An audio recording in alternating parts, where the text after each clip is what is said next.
বলা হয়েছে আবেগ দিয়ে চলে না, সংবিধান দিয়ে দেশ চলে। আমি বলেছিলাম জনগণের আবেগটা হলো সংবিধানের বাপ। এটা আমার কথা না, এটা এই সংবিধানের কথা। সংবিধানের ৭ম অনুচ্ছেদে কি লেখা হয়েছে? এখানে লেখা হয়েছে জনগণের অভিপ্রায়ের পরম অভিব্যক্তি রূপে এই সংবিধান প্রজাতন্ত্রের সর্বোচ্চ আইন।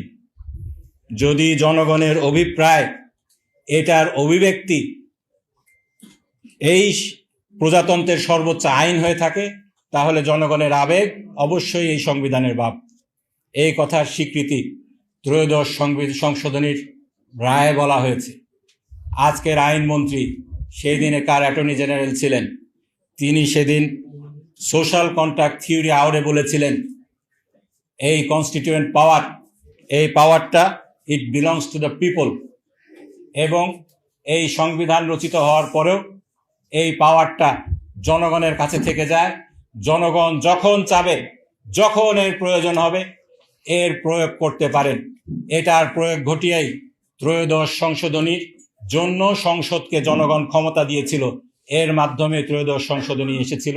কেয়ারটেকার গভর্নমেন্ট বেসিক ফিচার থিওরিকে উপেক্ষা করে সংবিধানে ইনকর্পোরেট করা হয়েছিল। আজকে আপনারা সেই জনগণের পরম অভিব্যক্তিকে ঠাট্টা করে বলছেন আবেগ দিয়ে দেশ চলে না। আপনাদের কমিটমেন্ট কোথায় জনগণ জানতে চায়। ফ্যাসিবাদী কায়দায় আবার আপনারা সংবিধানকে কেন, সংবিধানের দোহাই কেন দিচ্ছেন, জনগণ এটা জানতে চায়।